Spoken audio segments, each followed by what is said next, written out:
Hello students, आज हम 10th mathematics की एक्सरसाइज 3.5 के सेकंड सम का सेकंड पार्ट सॉल्व करेंगे। For which value of k will the following pair of linear equations have no solution. इसका मतलब हुआ कि हमें के की कोई ऐसी वैल्यू यानी मान निकालना है जिसके लिए इस लीनियर इक्वेशन यानी रैखिक समीकरण के कोई हल नहीं हो। इसकी तुलना भी हम उसी जनरल इक्वेशन से करेंगे। A X plus B X plus C equal to 0, A X plus B X plus C equal to 0। ये फर्स्ट इक्वेशन है, तो तीनों में A1, B1, B और C1 लिख देंगे। इसमें A2, B2 और C2 लिख देंगे। अब इसकी यदि हम तुलना करते हैं, x का कोफिशिएंट क्या है यहाँ पर A1, तो यहाँ पर x का कोफिशिएंट क्या होगा 3, तो हम यहाँ लिखेंगे A1 अपॉन A2। 3 इसका कोफिशिएंट है, इस x का कोफिशिएंट 2x माइनस 1 है, तो A1 की वैल्यू हो गई 3, A2 की वैल्यू कितनी हो गई 2x माइनस 1, क्योंकि ये कोफिशिएंट है x का। फिर B1 B2 की वैल्यू लिखेंगे हम यहाँ, y का कोई कोफिशिएंट नहीं है तो 1 मान लेते हैं, तो 1 और अपॉन में y का यहाँ कोफिशिएंट है k माइनस 1। यहाँ पर 1 है, ये कांस्टेंट टर्म है, इसको यहाँ लिखेंगे और यहाँ C1 हो गया, जे C2 हो गया। अब इसकी तुलना की है, यदि हम चाहें तो इसको A1 C से कहिए कि A1 AX BX plus C है, तो यदि इसको ले आते हैं तो माइनस हो जाता है और इधर आते हैं तो प्लस हो जाता है, तो इसमें कोई अंतर नहीं पड़ेगा। यदि इसको इधर भी लाते हैं तो भी।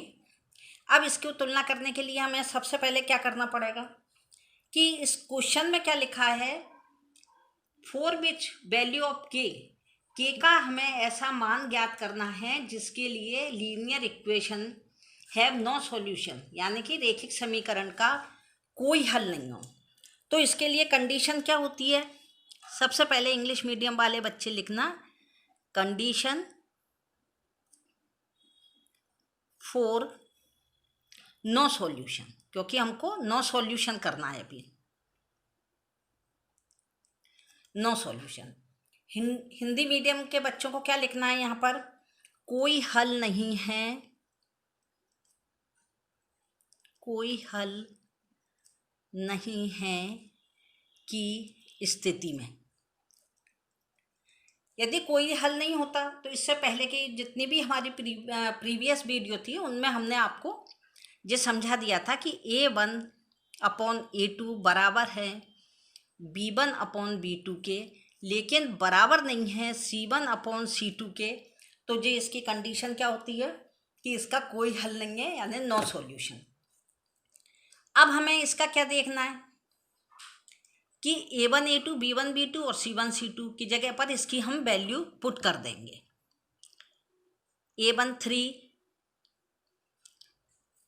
A2 2k माइनस 1, B1 कितना है 1, B2 कितना है k माइनस 1, C1 1 है और C2 2k प्लस 1 है।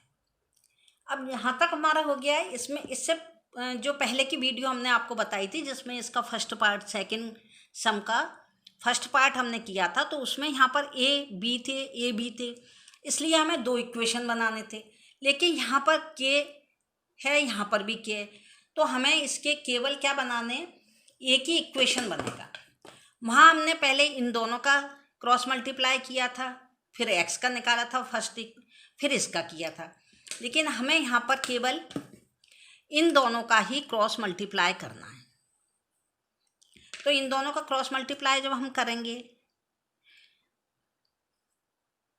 तो पहले हमने 3 को ले लिया, 3 बाहर k माइनस 1 इजिकल टू में 1 बाहर होते हैं तो 1 का मल्टीप्लाई होता है, तो वो का वही आ जाता है। इसका मल्टीप्लाई किया तो ये क्या आ गया 3k minus 3 equal to 2k minus k। अब 3k as it is 2k left hand में आया तो माइनस का हो गया, -1 as it is, -3 right hand में गया तो प्लस के 3 हो गए। अब इसके आगे हमें क्या करना है, 3 के में से यदि माइनस के 2 के माइनस हो गए, सब्ट्रैक्ट हो गए तो के बचा, या 3 में से -1 हो गए तो प्लस के 2 आ गए।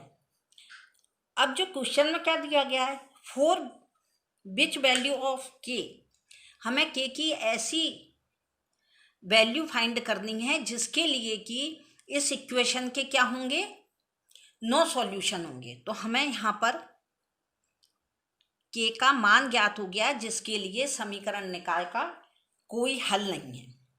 अब जब हमें के की वैल्यू फाइंड हो गई तो हमने जो पहले जो इक्वेशन बनाया है हमारा, यहाँ से जो बना हुआ है क्रॉस मल्टीप्लिकेशन से, उसको हम ले जाकर क्या करेंगे, अब इस पूरे में हम इसकी वैल्यू रख देंगे। सबसे पहले हमने क्या लिखा था, 3 अपॉन में क्या था, 2k -1, फिर 1 अपॉन k -1, और C1 C2 क्या था, 2k + 1। अब इन सब में k के प्लेस पे हमें k की वैल्यू फाइंड रखनी है, और रखने के बाद में हमें यह मालूम करना है कि क्या इसका नो सॉल्यूशन यानी कोई हल नहीं है।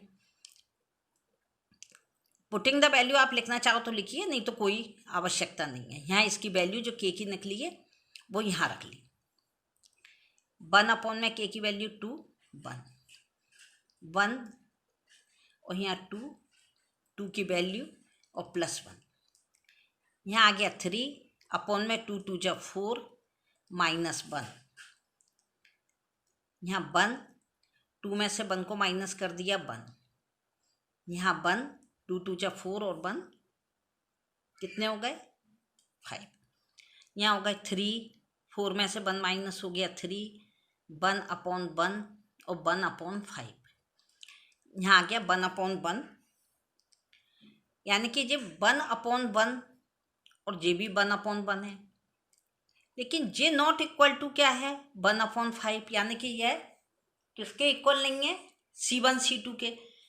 A1 upon A2 equal to B1 upon B2 but not equal to 1 upon 5, यानी कि ये क्या हो गया 1 upon 2 equal to 1 upon 2 not equal to 1 upon 1 1 upon 1 A1 A2 B1 B2 के इक्वल है, not equal to C1 upon C2 के। अब इसमें हम केवल इसका आंसर लिख देंगे, क्योंकि हमने जो k की वैल्यू निकाली है वो k की वैल्यू हमारी क्या निकली है, k की वैल्यू 2 आ गई। तो इसमें हमें केवल क्या लिखना है, hence the given equation will have no solution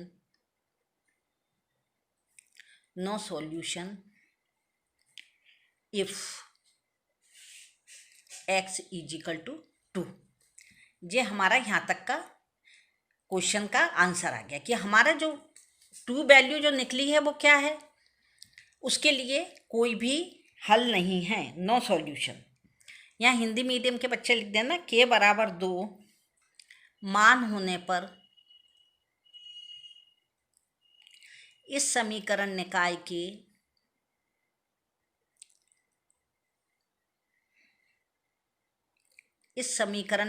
का कोई हल नहीं है।